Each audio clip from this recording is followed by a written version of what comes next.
राजस्थान के स्थानीय अभ्यर्थियों के लिए एक बड़ी राहत भरी खबर है। राज्य पात्रता परीक्षा एसईटी पास करने वाले अभ्यर्थियों को अब नेशनल एलिजिबिलिटी टेस्ट की तर्ज पर सीधे पीएचडी में प्रवेश की पात्रता मिल सकती है। इसके लिए परीक्षा आयोजक कोटा यूनिवर्सिटी ने राज्य सरकार और यूजीसी को पत्र लिखकर इसकी पुरजोर वकालत की है। कोटा यूनिवर्सिटी के कुलगुरु प्रोफेसर बीपी सारस्वत ने बताया कि इस बार सेट परीक्षा के लिए जरूरी व्यवस्थाएं कर ली गई है। प्रोफेसर सारस्वत ने बताया कि आगामी 13 सितंबर को सेट परीक्षा का आयोजन किया जाएगा। अभ्यर्थियों की सुविधा और व्यवस्था को ध्यान में रखते हुए इसकी परीक्षा केंद्र केवल संभाग स्तर पर ही बनाए जाएंगे। कुलगुरु ने बताया कि परीक्षा के लिए आवेदन प्रक्रिया तेजी से चल रही है। अब तक करीब 70,000 अभ्यर्थी फॉर्म भर चुके हैं। आवेदन करने की अंतिम तिथि 15 जुलाई है।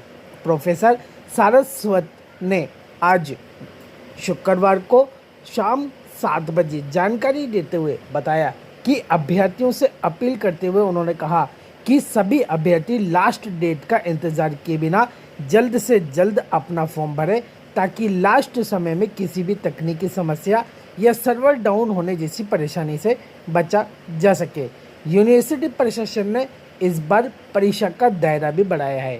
साल 2023 में जहां केवल 30 सालों के लिए सेट परीक्षा का आयोजन किया गया था, वहीं इस बार इसे बढ़ाकर 37 विषय कर दिया गया है। इससे से अधिक विषयों के छात्रों को राजस्थान में असिस्टेंट प्रोफेसर बनने का मौका मिलेगा। कुलगुरु प्रोफेसर बीपी सारस्वत ने कहा कि हमारी टीम ने इस पर गंभीरता से विचार किया है। राज्य सरकार ने जो सेट का 2026 का एग्जाम कोटा विश्वविद्यालय कोटा को दिया है, हमने उसकी माकूल व्यवस्थाएं प्रारंभ कर दी है और आने वाले समय में हमारा 13 सितंबर को जो एग्जाम होगा उसके लिए परीक्षा केंद्र जो बनेंगे, हर संभाग स्तर पर परीक्षा केंद्र बनाएंगे और अभी तक लगभग 70,000 लोगों ने फॉर्म भर दिए है। 15 जुलाई हमारी लास्ट है और मैं आपके चैनल के माध्यम से ये निवेदन करूंगा सभी अभ्यर्थियों को कि वो लास्ट दिन का इंतजार नहीं करें और फॉर्म जल्दी से जल्दी भरें, ताकि लास्ट दिनों में सर्वर डाउन होने की जो शिकायत आती है वो शिकायत नहीं मिलेगी। इसलिए समय रहते हुए जो भी सेट का एग्जाम देना चाहते हैं वो अपना एप्लीकेशन साइट पर जाकर भरें।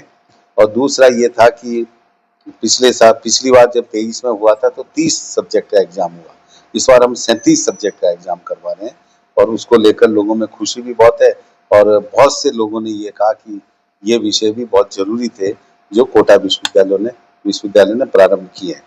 एक बात सेट के एग्जामिनेशन को लेकर हमारी टीम ने सोचा है कि जिस तरह नेट जो अभ्यर्थी पास करता है उसको पीएचडी में एडमिशन में भी प्राथमिकता दी जाती है या पीएचडी में एडमिशन के लिए भी वो पात्र होता है। तो हमने भी ये सोचा है कि क्यों नहीं जो राजस्थान का बच्चा सेट का एग्जाम दे रहा है वो भी पीएचडी में पात्रता की योग्यता रखे। इसके लिए हमने यूजीसी चेयरमैन को चिट्ठी लिखी है, हमारे उच्च शिक्षा मंत्री और उप मुख्यमंत्री प्रेमचंद जी बेबा को हमने चिट्ठी लिखी है और जो हमारे एडिशनल चीफ सेक्रेटरी हैं श्रीमान कुलदीप जी राका, उनको भी हमने पत्र लिखा है और ये कहा है कि वो अपने स्तर पर सभी प्रदेश के विश्वविद्यालयों को, राजस्थान के जितने विश्वविद्यालय हैं उन सब विश्वविद्यालयों को निर्देशित करें कि जैसे नेट के बच्चे को हम पीएचडी में पात्र मानते हैं, वैसे सेट भी वैसा का वैसा सेट पास बच्चा भी पीएचडी में प्रवेश के लिए पात्र माना जाए। और इसके लिए हमने जो दलील दी है वो ये दी है कि हम सारी प्रक्रिया वही पूरी कर रहे हैं जो नेट में होती है। जैसे नेट का सिलेबस है उसी के आधार पर सेट की परीक्षा होगी, जिस तरह के रिजल्ट का प्रोसीजर नेट में होता है वही सेट में होगा। तो सारा प्रोसीजर जब हम नेट का उपयोग कर रहे हैं, यूजीसी की जो नेट है जो हर 6 महीने में होती है, और वो बच्चे पास होने के बाद अगर पीएचडी के लिए पात्र हैं तो फिर सेट पास करने वाले बच्चे उसके पात्र क्यों नहीं होनी चाहिए। और सबसे बड़ी बात है कि सेट राजस्थान के बच्चों के लिए हो रहा है और हम राजस्थान के विद्यार्थियों को ये तोहफा दें, उनको इसके लिए भी पात्र माना जाए। उसके लिए मैं खुद भी मंत्री महोदय से बात करूंगा और एडिशनल चीफ सेक्रेटरी साहब से भी बात करूंगा कि वो ऐसा निर्देशित करें और मुझे लगता है कि ये निर्णय हो जाएगा। अगर होता है तो पूरे राजस्थान में जो सेट का एग्जाम देने वाले लोग हैं वो पीएचडी के लिए पात्र होंगे। उनको अपनी शोध का काम करने की एक नया अवसर भी उनको प्राप्त होगा। और मुझे लगता है कि राजस्थान के जो छात्र सेट का एग्जाम दे रहे हैं वो पीएचडी का भी कर पाएंगे। ये एक सुनहरा अवसर उनको मिल सकता है। तो हम इसके लिए प्रयासरत हैं और चिट्ठी लिखूंगा भी, हमने सरकार और यूजीसी को लिखा है। तो मैं आपके चैनल के माध्यम से भी निवेदन करूंगा कि हम सब लोग मिलकर इस सेट को पीएचडी के लिए पात्र माने। इसके लिए हम सब प्रयास करें। कोटा विश्वविद्यालय कोटा अपने स्तर पर ये सब प्रयास करेगा। सर, अभी बालिका छात्रावास में एडमिशन हमारे शुरू हो चुके हैं और हमने एक हमारी लेडी टीचर को वार्डन भी बना दिया है। हमारे पास 120 की सीट है।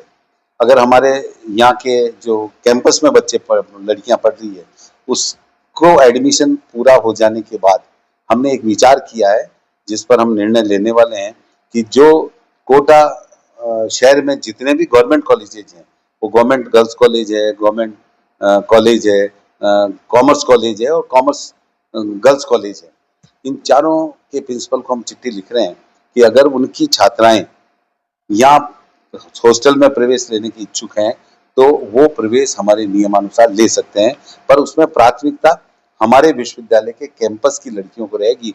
और उसके बाद जितनी सीटें बचेगी हम गवर्नमेंट कॉलेज में रेगुलर जो लड़कियां पढ़ाई कर रही है हम उनको भी एडमिशन देने की कार्रवाई शुरू कर रहे हैं। अब प्रिंसिपल्स को चिट्ठी लिखेंगे, प्रिंसिपल क्या सोचते हैं। बाकी ये सुविधा है, ये चूंकि बच्चों का पैसा है जिससे ये छात्रावास बना है तो छात्रावास का पूर्ण उपयोग हो। अगर 120 सीट है तो 120 लड़कियां यहाँ पर रहकर पढ़े ताकि, और हमने उनकी सुरक्षा की व्यवस्था के लिए पानी की व्यवस्था बहुत जल्दी हो जाएगी। हमारी जो टंकी का उद्घाटन होना था वह अपरिहार्य कारणों से नहीं हो पाया 9 तारीख को, पर मुझे लगता है कि हम अगले वीक तक मंत्री महोदय से नया समय लेकर उसका उद्घाटन करा देंगे। तो 23 साल बाद कोटा विश्वविद्यालय कैंपर का पानी पीना बंद करेगा और जो पानी कोटा शहर पीता है वही पानी का कनेक्शन हमारे पास आ चुका है, टंकी में वो चढ़ चुका है। और हमने जहाँ से ये पाइपलाइन शुरू हुई है वहां से इसकी एक बार जांच करवा ली है, कोई लीकेज नहीं है। तो इसलिए बिल्कुल पानी हमारे लिए तैयार है और मुझे लगता है कि कोटा विश्वविद्यालय के लिए इससे बड़ी कोई सौगात नहीं हो सकती कि विश्वविद्यालय बना तब से